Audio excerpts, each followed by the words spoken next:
Hey guys, Rochelle here, and I am bringing you today's Selah topic. God's light releases new things, reveals new things in your life. Now I'm telling you, I was all about this topic. I was like, you guys, favor what? What's behind door number 2? I'm all about this. Jesus, let's go. I am all about the promises of God because you guys, the promises are for you. You guys, he owns a cattle on 1,000 hill. Let's do this. I got a loving big God. And then God brought me to a point where I went from like, what's behind door number 2? And he was like, hey, Rochelle, remember when you were in your backyard pacing around because you were so worried about something? And I was like, oh yeah. I'm excited to bring you guys today's topic because God's light releasing new things in your life. It's not just always about what's behind door number 2. It's sometimes releasing new things in your life that you've always known about, but you haven't always been able to really get. A couple of years ago, quite a few years ago at this point, I was stricken with worry and anxiety.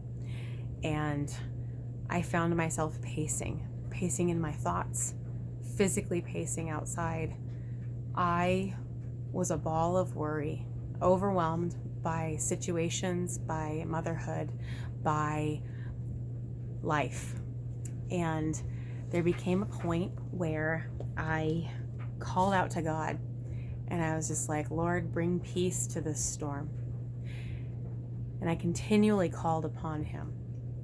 And in that season, the Lord showed up for me, not with the Ferrari in the front yard and the keys ready for me to drive, though that would have been nice.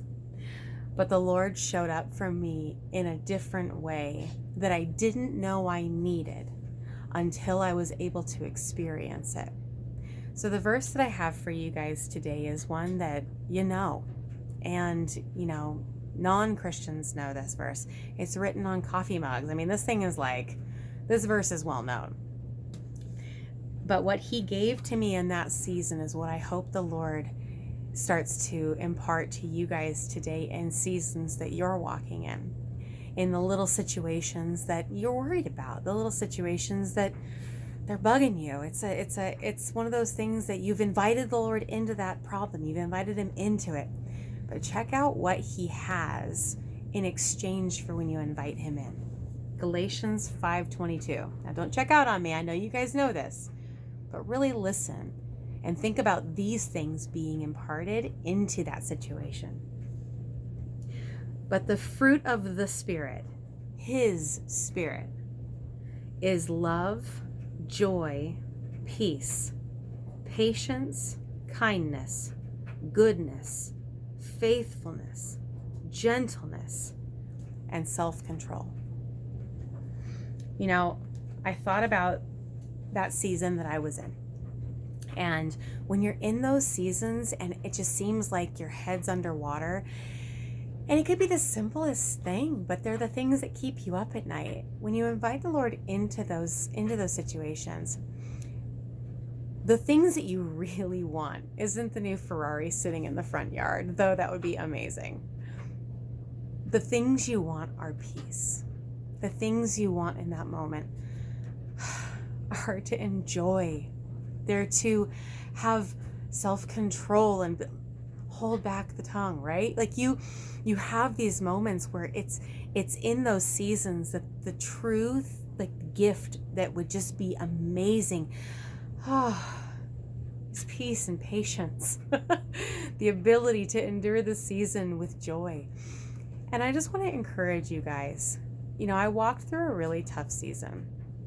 I walked through a season that wasn't all, roses. But what the Lord revealed to me as I began to partner and to call out and to spend time with him was that I started to experience joy in what used to be chaos. I started to experience peace when there wasn't peace before. I started to experience kindness. And these were things that truly ministered to my heart because they were things I needed.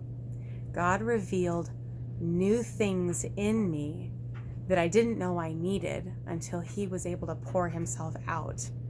And I just want to give you guys the challenge of really inviting the Lord in and allowing yourself to experience his peace. Allow yourself to experience the joy. And as you start to walk out, just, life in general, it's in that joy, it's in that peace, it's in that kindness, it's in the fruit of him in your life that new opportunities open up, that new relationships form, that new giftings come about, that you're like, oh my gosh, like this is so exciting. I never knew I enjoyed children's ministries before. Whereas before you would have been like too focused on other things.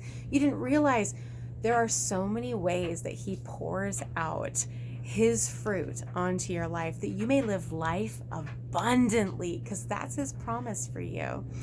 And so I just challenge you guys today to take a moment and to really allow the Lord to minister peace and joy and kindness, and say, Lord, more, bring increase, bring more of your fruit into my life. Amen. I'm excited that the Lord's going to reveal new things.